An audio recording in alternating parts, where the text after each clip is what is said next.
Merci chers membres de la communauté, bon début de semaine, merci, on se retrouve, nous sommes en décembre et je vous avais promis que de temps en temps, nous allons nous souhaiter les meilleurs vœux, les vœux de longévité, les vœux d'affection, les vœux d'accompagnement, les vœux de partage des infos. En tout cas, merci beaucoup parce que vous continuez de nous faire confiance. Merci, nous vous remercions parce que depuis samedi, vendredi, samedi, dimanche, en tout cas sincèrement, les numéros que nous avions faits ont été partagés. Et voilà, nous continuons à le dire, nous devons aller parce que notre cap, c'est au moins 100 cas. Lorsque nous allons atteindre 100 cas, nous allons nous dire, en tout cas au moins cette fois-ci, nous sommes à mesure à travers nos informations, d'éduquer, d'informer normalement l'opinion congolaise. Parce que nous sommes animés par un souci. Nous constatons que c'est trop aberrant dans une société, un grand pays comme le nôtre, qui a beaucoup de difficultés. Au lieu que nous soyons concentrés sur l'essentiel, nous sommes parfois sur les inutiles. Et nous illustrons cela par ce que nous voyons lorsqu'on poste la nudité de quelqu'un, question de voir comment les gens y vont massivement. Alors nous nous disons, est-ce qu'avec les enfants, vous saurez regarder cela? Or, quand vous avez de telles émissions avec les enfants, vous échangez. En tout cas, c'est une autre manière d'instruire les enfants. En tout cas, merci beaucoup. Partageons le lien, commentons à chaque fois, à chaque nécessité. Et c'est ce qui nous permettra, nous autres, d'avoir les idées de ce que vous dites. Parmi les membres de la communauté qui sont intervenus à l'émission du samedi, d'autres m'ont dit, mais là quand j'abordais la question de la SENCO par rapport à l'argent reçu du gouvernement, 600 000 par diocèse, question de multiplier 600 multiplié par 47 diocèses à travers le pays, c'est beaucoup d'argent. D'autres m'ont dit, mais Pascal a changé son combat. Non, je n'ai pas changé mon combat. Mon malheur, c'est que je suis trop rationnel. Je n'ai pas changé mon combat. Je suis droit. Prenons le cas de cette histoire. Il n'y a pas quelqu'un qui peut trop aimer l'Église catholique que moi. C'est de là. Regardez-moi bien, vous allez vous rendre compte. Je suis un raté prêtre. Enfin, qu'est-ce que je dis? Je suis un raté prêtre. C'est de là que je viens. Je suis jusqu'ici un chrétien catholique. Je n'irai pas ailleurs, moi. Quand je parle des évêques là, sont mes pères spirituels. Mais face à une réalité tangible, on ne peut pas ne pas le dire. Vous recevez l'argent, vous ne dites rien à vos fidèles. Vous recevez l'argent, vous ne faites rien dans vos paroisses. Vous recevez l'argent, il n'y a pas une information auprès de celui qui a déboursé l'argent parce que l'objectif était de construire des œuvres de développement. Aucune information. Et pour cela, on ne peut pas parler. Et quand vous suivez mon propos, vous vous rendrez compte que je suis plutôt très objectif et je ne change pas. En tout cas, merci. Merci, sinon je vous remercie. C'est comme ça que nous devons échanger, interagir afin de nous comprendre normalement. Alors, nous sommes lundi. Aujourd'hui, on parle de quoi? Quelles sont les informations à ce jour? Depuis hier, il y a eu des combats sérieux à Saké. Saké, c'est non loin de Goma, c'est à 30 km de Goma. Toujours les M23 qui ont tenté maintenant, les positions, qu'est-ce que je dis, ils ont brisqué maintenant les FARDC, mais ils ont eu la résistance des FARDC, ils ont tenté de prendre Saké, et c'est à ce niveau qu'il y a des combats à 30 km de Goma. Nous allons suivre la situation de près. Prions pour nos FARDC. Prions pour notre pays. Nos FARDC ont choisi la défense de notre pays. Mais c'est extraordinaire. Par les armes, chose que Pascal, moi je ne saurais pas faire, mais ils le font au prix de leur vie. Ils méritent de notre part des accompagnements spirituels. Prions pour eux. Je ne sais pas s'il y a d'autres initiatives à pouvoir les accompagner avec quelque chose. Je crois que c'est mieux de le faire pour que chaque Congolais puisse contribuer afin que ceux qui ont accepté sacrifier leur vie soient motivés, se sentent considérés par nous autres. En tout cas, merci. Déjà à partir d'aujourd'hui, question de voir maintenant sur le terrain le syndicat de l'enseignement supérieur et universitaire confirme sa grève. La grève qu'il avait annoncée. Pour le syndicat, le gouvernement n'a pas respecté sa promesse. La promesse de respecter le barème de Big Bois. Mais pour le gouvernement, à travers le ministère de l'ESU, le paiement du mois de novembre a respecté ce qu'ils se sont entendus dans les échanges. Ce qui était resté principalement pour la ville de Kinshasa, le paiement a été complété et donc le problème ne se posait plus. Ce qui restait, c'est pour 2025. Et pour 2025, il faut encore des discussions. Il faut avoir apprécié pour qu'on commence à respecter ce qu'on s'était dit. Mais pour 2024, les enseignants n'ont aucune raison d'aller en grève. Ça, c'est le ministère de l'Enseignement supérieur et universitaire. Son mercredi, ça veut dire après-demain, le président de la République, Félix-Antoine Tshisekedi, pour la première fois, depuis qu'il est réélu, il va s'adresser à la nation à travers les deux chambres du Parlement réunies en congrès. Il va aborder sûrement la question de sécurité. Il va informer à la nation où en sommes-nous. Il va informer à la nation l'évolution des discussions de Luanda entre les deux ministres des Affaires étrangères. Et le 15, il pourra probablement se rencontrer avec son homologue agresseur de Luanda, Paul Kagame. Tout ça, le chef de l'État va informer le public. Il parlera maintenant de la situation économique. À quel niveau? Bientôt, c'est les fêtes. Est-ce qu'il y a une garantie? Le chef de l'État va brosser. La situation sociale, substantiellement, sera également abordée. Et voilà, nous attendons le président de la République. Le mercredi, il va s'adresser à la nation à travers les deux chambres du Parlement réunies en congrès. L'opération Ndobo contre les Koulouna, initiative du ministère de l'Intérieur, Sécurité, Décentralisation et Affaires coutumières. Beaucoup d'arrestations ont été signalées. Beaucoup d'opérations de bouclage ont été effectuées. Et à ce jour, beaucoup de ces brigands, nous l'avons dit d'ailleurs la fois passée, nombreux sont ceux qui sont sortis de la prison par une libération massive, initiative du ministre de Justice, nous avions dénoncé. Alors, il y avait l'insécurité montée à travers les différentes communes de la ville. C'était alors normal. Et d'ailleurs, vous savez bien, à travers nos émissions passées, nous avions beaucoup interpellé. Ils nous ont écoutés directement. Et voilà, ils ont initié des opérations. Et aujourd'hui, plusieurs arrestations ont été effectuées. Le ministre s'est déplacé lui-même jusqu'à Yolo. Là, on a présenté, en tout cas, beaucoup de Koulouna arrêtés.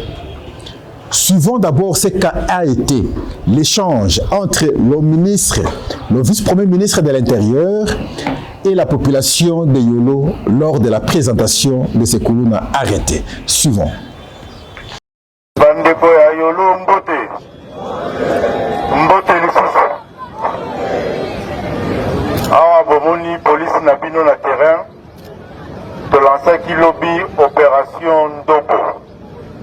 Opération Ndobo ezali opération mokonzi président Félix Tshisekedi alobaki na biso totia yango en place po kimia ezonga na bakartier na biso. Bandeko na biso oyo bozomona tokangi lelo o tobengaka bakuluna tokebisaki bango depuis un temps. Tolansaka mpe message na bino bafamille bapapa bamama bobomba bango na bandako bokebi oyo toleki na étape mosusu tozokanga bango tozomema bango na justice basamba bakondane bango babomba bango na baprison po cité baveni na biso bakartier na biso ezala na kimia bato bakoka kotambola na sécurité. Lelo ezali première opération chaque semaine tokosala yango ti tokosilisa eloko ya mabe oyo tobengi kuluna banditisme urbain. Opération ezali lancé bato nyonso sikoyo bayebi tobandi na Kinshasa tokodéploye yango na bavile na biso nyonso ezala Lubumbashi, Matadi, Goma, bavile nyonso esika banditisme urbain ezali tokose déploye na opération Ndobo mpe tokosilisa yango. Donc awa bato nyonso bayebi oyo balingi bazonga na nzela basalisa leta kimia ezonga c'est le moment bazonga oyo bayebi ke bana na bango bandeko na bango baza na kati ya baekiri wana bayebisa bango batika machete zongisa bacommissariat de police ezali wana okende kozongisa bainstrument nyonso ya mabe ezala machete tournevis biloko nyonso wana ya mabe bosalelaka bozongisa yango na kimia po tolingi bavile na biso ezala na kimia. Merci. Après Yolo, il y a eu d'autres arrestations. Là, c'est dans Tchango. Beaucoup d'autres Koulouna ont été arrêtés, plus de 400. Plus de 400 pratiquement. Là aussi, parce que les procès en urgence s'organisent, en foraine d'ailleurs. Des condamnations sont prononcées. Alors, parce que souvent, ils sont en intelligence avec la police, avec certains policiers, avec certains militaires, qui sont aussi arrêtés. Ceux qui ont commis des crimes graves, d'autres ont été condamnés à mort. Et nombreux ne feront pas la prison ici. Ils iront dans des prisons à travers le pays où il y a la haute sécurité. C'est là qu'ils iront purger maintenant leur peine. Le cas de Koulouna. Là aussi, suivons, et puis nous allons revenir.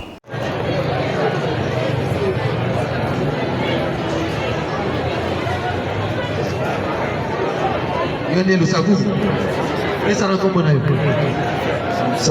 savons grâce. Nous savons Luta grâce. Le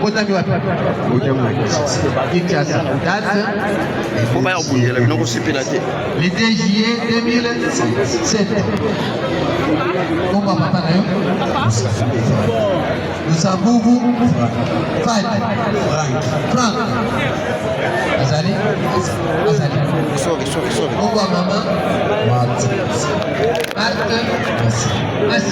Après, c'est le ministre de la Justice, Constant Mutamba. Il revient, il s'adresse à ceux qui ont été condamnés à mort. Il leur demande, en tout cas de prier, demander déjà pardon à ceux que vous aviez offensés. Et à l'occasion, il s'est adressé aussi au Koulouna, parce qu'il doit se sentir responsable à travers le geste qu'il avait posé de libérer massivement beaucoup de ces malfrats qui étaient dans la prison centrale. Et il s'adressait à l'occasion, n'est-ce pas, de l'embarquement de ceux qui ont été condamnés à mort. Et il s'adressait à eux de pouvoir prier parce que l'État doit appliquer la peine de mort. Ces gens doivent être exécutés. Il a dit clairement sans mâcher des mots. Suivons aussi Constant Mutamba. Na prometa qui bino été en même temps tozo humaniser la prison, en même temps to faire exécuter peine de mort. Donc désormais bakangio ozala lisusu na boloko te.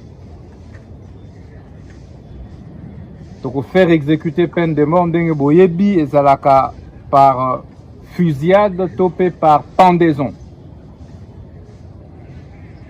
Et qu'on servir na leçon na bakuluna ba bandi nyos. To lingi lisuko mona ta kuluna morote na ville à Kinshasa na ba ville nyoso ya mboka. Voilà message oyo la linga ki na pesa bino bo sambela déjà. Bosenga déjà pardon na Nzambe na bato bosalaka mabe. Merci. Oh, 24 personnes. 24, hein? 24. Oh, il faudrait que 24. Ah, 24,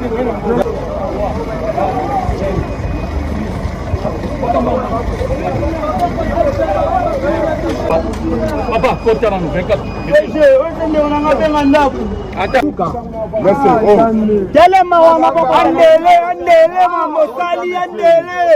Andele masalelo kototsa kombola na liste. Andele pesa 10. Masalelo kote.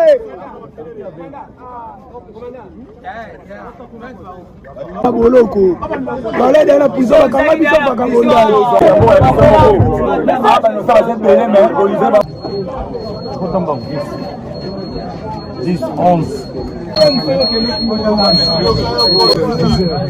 On revient maintenant à notre question d'analyse. Notre question d'analyse, c'est en rapport avec la position des AFDCA, parti Alliance en même temps, ou de M. Modeste Bahati. Modeste Bahati, c'est membre du présidium de l'Union sacrée. Et Modeste Bahati, à travers son parti, comme nous avons titré, ont refusé poliment l'idée du changement de la Constitution. Pour ne pas parler de la révision. Pourquoi nous disons cela? Parmi les membres du présidium de l'Union sacrée, vous avez l'UDPS, vous avez le MLC avec Jean-Pierre Bemba, vous avez le citoyen Mbosso, vous avez le président du Sénat aujourd'hui, c'est qui l'ancien Premier ministre est là, et Samuel Okonde. Vous avez Vital Kamere. Vous avez Bahati, je crois que je dois l'avoir cité. Sur les 5 ou 6, Jean-Pierre Bemba s'est déjà prononcé. Vous aviez suivi le communiqué de son parti où on a dit clairement que le MLC ne va pas s'opposer ni à la révision ni au changement de la Constitution. L'UDPS, nous suivons de temps en temps son secrétaire général, qui est en même temps président AI, Augustin Kabouya, les dire clairement. Et d'ailleurs, des campagnes sont même organisées à l'UDPS pour le changement de la Constitution. Nous avons suivi Samuel Okonde avec son parti politique dire des choses clairement. Ils soutiennent l'initiative du changement de la Constitution. Ils n'ont pas mâché les mots. Nous avons suivi le citoyen Mbosso parler du changement de la Constitution. Il a commencé à mobiliser. Il était à Kitambo, il est allé à Tchango. C'est le changement de la Constitution. Le monde entier, tout le monde attendait savoir maintenant la position de 2 personnalités, 2 présidents de ce présidium, Vital Kamere et Modeste Bahati. Jusqu'ici, Vital Kamere ne s'est pas encore prononcé. Mais Bahati Lukwebo, se prononçant à travers son AFDC, bien entendu, dit ceci: on attend la mise sur pied d'une commission multidisciplinaire qui s'y penchera, tel qu'annoncé à Kisangani par le président de la République. L'AFDCA est disposé à y participer. Pour l'AFDC, le problème, c'est dans la réflexion d'abord. Il faut faire partie maintenant de cette commission qui sera convoquée bientôt par le président de la République.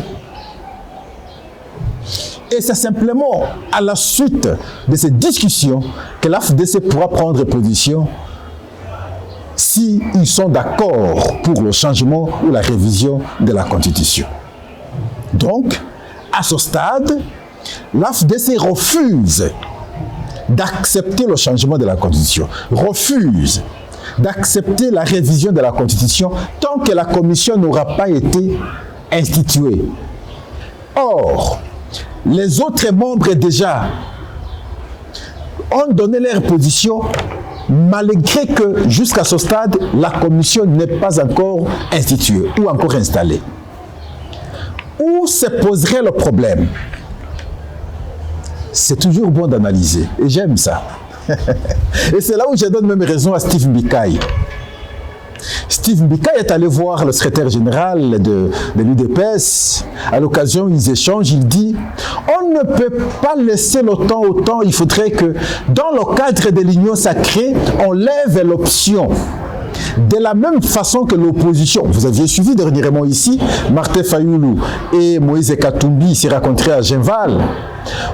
Autant qu'eux se rencontrent pour dire non à cette initiative, autant que l'union sacrée se rencontrerait aussi pour dire oui, dans l'unanimité, pour le changement ou la révision de la Constitution. Le mauvais constat jusqu'à ce jour est qu'il n'y a pas de telle rencontre du côté de l'union sacrée pour lever l'option. Pourquoi il n'y a pas une telle rencontre? Bien entendu, question d'observer maintenant la position d'AFDC, question d'observer la position de Vital Kamerhe, parce qu'il y a d'autres présidents qui ne sont pas d'accord. Voilà pourquoi ils ne permettent pas qu'il y ait une telle convocation afin qu'on lève l'option et que les linges sales, s'il faut se laver, se lavent en famille. C'est là le blocage. Et voilà, à travers la position de l'AFDCA de Bati Lukwebo, on comprend à quel niveau, n'est-ce pas, provient le blocage et pourquoi jusqu'à ce stade, on ne sait pas avoir une déclaration commune de l'union sacrée sur cette question. Alors, à partir du moment où certains membres sont déjà en opposition, disons les choses ainsi, à l'initiative du chef de l'État, même s'ils se disent d'accord avec la commission, mais je crois qu'on peut tirer des conséquences. Mais j'ai fini par comprendre en même temps que Bati Lukwebo est trop malin. Il est trop malin. Il n'a pas voulu vous dire clairement que je ne suis pas d'accord. Mais il donne l'impression comme s'il est d'accord avec l'initiative du chef de l'État quant à la convocation de la commission. Et nous sommes d'accord d'y participer. Mais vous savez la raison de la commission.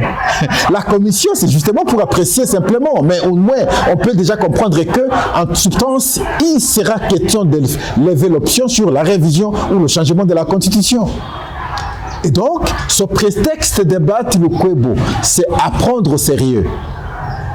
Les avertis politiques, ceux qui savent naviguer dans le temps, peuvent déjà anticiper, peuvent déjà maintenant comprendre ce qui pourra arriver demain ou après-demain. Au sein de l'union sacrée, au sein de la famille politique du chef de l'État, il y a les uns qui sont pour, les autres qui sont contre. Les uns qui sont pour n'ont pas hésité, n'ont pas voulu attendre la convocation de la commission. Ils ont donné déjà leur position. Les gens qui sont contre, parce qu'ils n'aiment pas rater ils sont dans le mangeoire, comme on le dit de temps en temps, ils n'aiment pas maintenant rater, perdre leur poste. Ils donnent l'impression d'être d'accord, mais en toute réalité, ils ne sont pas d'accord. Parce que s'ils le disent clairement aujourd'hui, il y aura des motions contre eux. Vous savez, Bati Lukwebo aujourd'hui, c'est le deuxième président, le deuxième vice-président de l'Assemblée, enfin, le deuxième vice-président du Sénat. S'il dit clairement aujourd'hui que je ne suis pas d'accord avec le changement ou la révision de la Constitution, il va perdre son poste. Pour éviter cela, mais il le dit dans des termes intelligents et malins. Et question de comprendre et tirer des conclusions. Peut-être qu'il n'a pas tort aussi.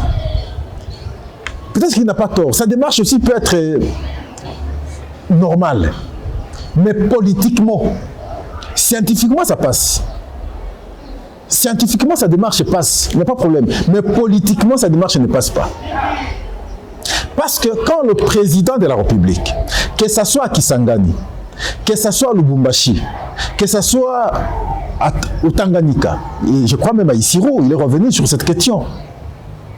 Il parle, mais c'est une manière de confirmer pour lui qu'il veut ça. Bati Lukwebo, c'est un fait politique. Je pense qu'il a déjà compris le langage du président de la République.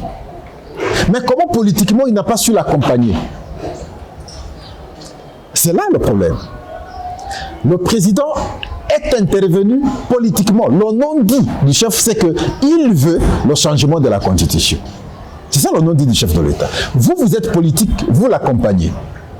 Vous êtes politique, vous comprenez le langage politique. Alors maintenant, déjà à partir du moment où le chef dit « je veux le changement, je souhaite le changement pour l'intérêt de la population », ne pensez pas cela pour moi parce que je ne me battrai pas pour avoir d'autres mandats, mais plutôt pour l'intérêt de la population. Mais lui aurait dû comprendre cela. Il n'a pas compris. Non, c'est pas qu'il n'a pas compris, il a compris, mais il sait ce qu'il fait. Il sait ce qu'il fait. Donc ici, substantiellement, comprenons que à l'Union sacrée, il y a un malaise. Le malaise, c'est que les uns sont d'accord totalement avec l'initiative du chef de l'État. Les autres ne sont pas d'accord avec l'initiative du chef de l'État. Prenons le cas de la révision de la Constitution, par exemple. Pour qu'un parti politique se prononce, doit-il attendre la convocation de la commission? À partir du moment où nous savons bien la révision de la Constitution est constitutionnelle. L'article, nous le citons pratiquement chaque jour, 218. L'initiative peut partir du chef de l'État, peut partir de l'une des deux chambres du Parlement, peut partir du gouvernement après Conseil des ministres, peut partir de 100 signatures à travers une pétition, de la population bien entendu.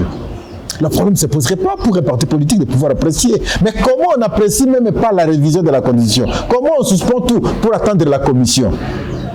Il y a anguille sous roche. Ça va se savoir.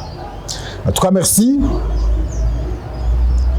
Espérons que d'ici quelques temps, nous aurons d'autres informations positives à notre souhait, à la situation de l'Est.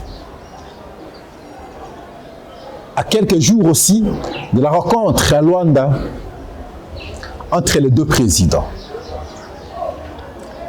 J'ai suivi Willy Michiki décourager le chef de l'État de pouvoir se déplacer jusqu'à Luanda pour cette rencontre. Pour Willy Michiki, il dit qu'il est averti. Et il ne peut pas comprendre, il ne souhaite pas, parce que le mois de décembre, enfin le mois de janvier, pour la République démocratique du Congo,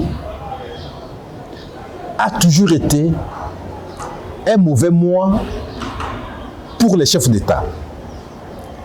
Il s'en souvient de la mort de le premier ministre de la République, Patrice Emery Lumumba. Il s'en souvient de la mort de Laurent Désiré Kabila, mois de janvier. Et pour lui, ces Rwandais, et surtout après le passage du président américain, les démocrates, qui ont travaillé depuis tous ces temps contre nous, et ils viennent à quelques mois de leur sortie, et à l'occasion, on a pensé à une date où les deux présidents doivent échanger. Alors il ne serait pas conseillé, parce qu'avec ces gens-là, ils peuvent tout faire avant qu'ils ne quittent le pouvoir. Quand j'ai suivi le propos de Willy Michiki, j'ai dit il n'a pas tort. J'ai eu l'impression qu'il a bien réfléchi. Je crois que je peux tenter de réfléchir de la même manière que lui. À partir du moment où nous avons suivi le ministre des Affaires étrangères rwandais depuis la Grande-Bretagne dire qu'il n'y aura pas un accord lors de la rencontre de ces deux présidents, du fait simplement que pour le Rwanda, tout ne peut être possible qu'après que la République démocratique du Congo aura échangé avec le M23. Alors, qu'est-ce que servira cette rencontre? Ça veut dire que la rencontre ne servira à rien. Au moins que le facilitateur ait encore un autre projet, un autre plan, de pouvoir convaincre normalement les Rwandais. Nous savons, lorsque ces gens prennent position, ils ne changent pas. Parce qu'ils voient leurs intérêts d'abord. De mon point de vue, on peut bien apprécier encore cette question. On peut bien dégager une bonne lecture. Faudrait-il accepter que le président de la République parte à Luanda le 15, oui ou non? En tout cas, merci. Nous, on s'arrête ici. Nous allons aussi suivre le chef de l'État le mercredi, le discours qu'il va tenir devant le peuple. Il va tenir au peuple congolais devant les deux chambres du Parlement réunies en congrès. En tout cas, merci. N'allez jamais ailleurs, restons ici, soyons encore plus nombreux, partageons le lien, soyons encore très nombreux, trop nombreux si nous voulons bien. C'est ici que nous réfléchissons et non ailleurs. Au revoir, à la prochaine.